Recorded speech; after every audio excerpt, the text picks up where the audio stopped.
Hello दोस्तों, आप सभी का स्वागत है अपने YouTube channel the smart learner पे। आज हम लोग पढ़ने वाले हैं एक्सरसाइज 1.3, जिसमें हम लोग पढ़ेंगे कि परिमेय और अपरिमेय संख्याएं क्या होती हैं। और उसमें जो सवाल आपके दिए हैं वो इस आधार पे दिए हैं कि हमें कोई संख्या दी होगी और कहेगा कि सिद्ध करो कि एक अपरिमेय संख्या है।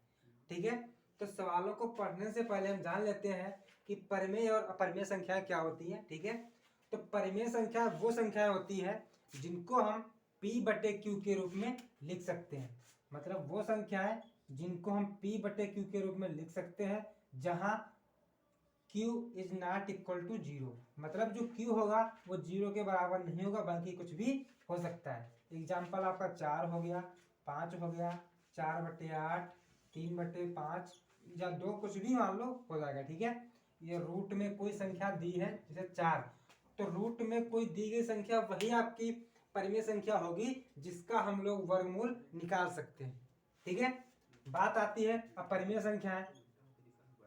अपरिमेय संख्याएं तो वो संख्याएं जिनको हम P/Q के रूप में नहीं लिख सकते हैं, अपरिमेय संख्याएं कहलाती हैं। जैसे कि √5, √3, √2, 6 + √2, ये सब क्या है? अपरिमेय संख्याएं हैं। ठीक है, हालांकि हमको ज़्यादा विस्तार से पढ़ना नहीं है, क्योंकि विस्तार से पढ़ेंगे तो फिर बहुत डीपली पहुंच जाएंगे। ठीक है, चलिए, आपका सवाल नंबर 1 कह रहा है कि सिद्ध करो कि √5 एक अपरिमेय संख्या है। क्वेश्चन फर्स्ट है, सिद्ध करो कि √5 एक अपरिमेय संख्या है। ठीक है, हमें सिद्ध करना है कि √5 एक अपरिमेय संख्या है, तो इसके उल्टा यानी कि इसके विपरीत यहां पे लिख दो हल, यानी कि सॉल्यूशन। इसके विपरीत माना कि √5 एक अपरिमेय संख्या है, परिमेय संख्या है। वो तो मैं कह ही रहा है कि सिद्ध करना कि अपरिमेय संख्या है, तो इसके विपरीत हमने मान लिया कि √5 एक परिमेय संख्या है। जब √5 एक परिमेय संख्या होगी तो क्या होगा? इसको हम P/Q के रूप में लिख सकते हैं। ठीक है, ये लिख लिया हमने, जहां P व Q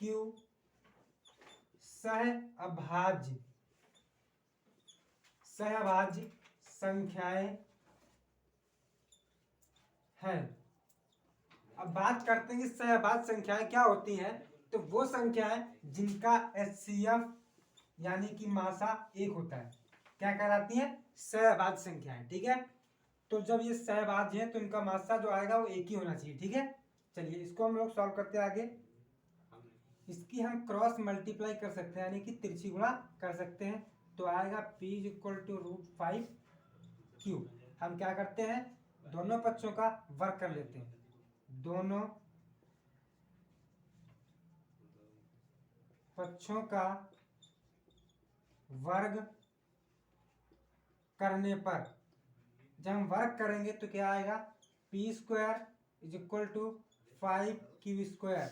यहां से अगर हम Q² निकालें तो क्या आएगा? P²/5।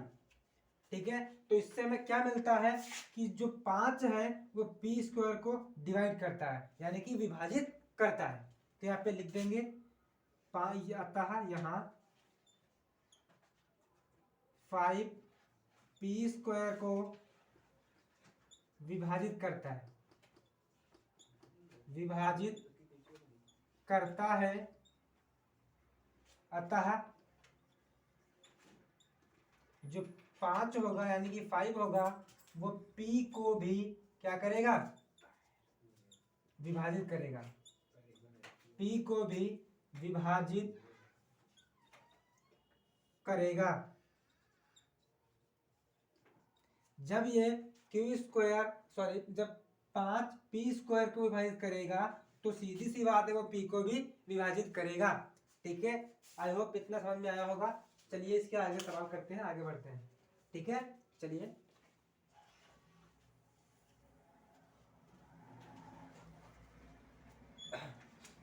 माना इसके आगे हम लोग मान लेंगे, माना P बराबर 5a। क्या मान लिया? 5a। ध्यान सुनिए, यहाँ पे हमने लिखा था P/5। तो जब हम P/5 लिखेंगे यानी कि 5 का टेबल्स में कुछ टाइम तो जाएगा, एक बार जाएगा, 2 बार जाएगा, 3 बार, मतलब कितनी भी बार जाएगा पता नहीं है। तो इसलिए मान लें कि मान लो कि इसका टेबल a बार गया है, 5a इसको लिख सकते हैं। तो हमने लिख लिया P बराबर 5a। ठीक है, तो P बराबर 5a, या हम यहाँ पे लिख दें साइड में, P बराबर 5a, P स्क्वायर बराबर 5q² में रखने पर, ठीक है। जब इसमें रखेंगे तो क्या हो जाएगा, देखिए अभी ये आपका हो जाएगा 5a का square is equal to 5q²। ठीक है, इसका जब हम स्क्वायर करेंगे तो जाएगा 25a² is equal to 5q²। ठीक है, 5 से कट जाएगा 5 बार, तो a² इज इक्वल टू आएगा q²/5। अब देखिए जो यहाँ 5 है वो q² को भी डिवाइड कर रहा है, यानी विभाजित कर रहा है। तो यहाँ पे लिख देंगे 5 q² को विभाजित करता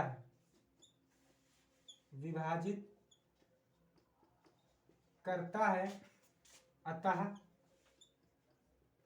5q को भी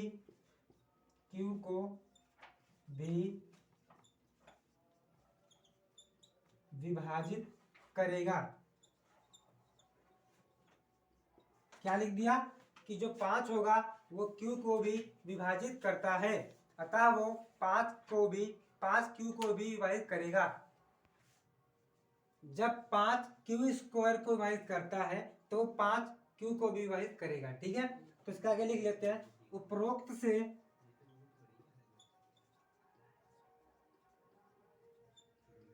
प्राप्त होता है कि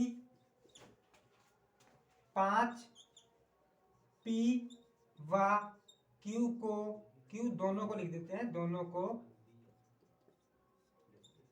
विभाजित करता है, अतः 5 दोनों का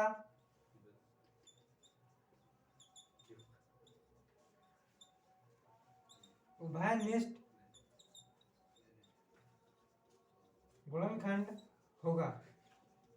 ठीक है, इतना समझ में आया कि कह रहा है जब 5p व q दोनों को विभाजित करेगा तो सीधी सी बात है जो 5 है दोनों का उभयनिष्ठ गुणनखंड होगा। आई होप इतना समझ में आया होगा। हालांकि इसमें सवाल में हमें लैंग्वेज थोड़ी ज़्यादा लिखनी पड़ती है क्योंकि हमको प्रूफ करना है। ठीक है, चलिए इसके आगे देखते हैं। इसके आगे करते सवाल देखिए, अतः 5 दोनों का उभयनिष्ठ गुणनखंड होगा। ठीक है, इसके आगे लिखते हैं हम लोग कि इससे हमारी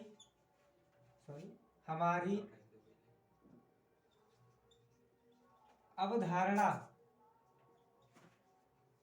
का विरोधाभास प्राप्त होता है कि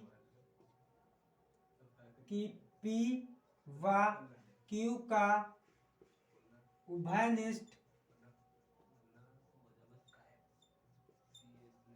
गुणनखंड एक के अलावा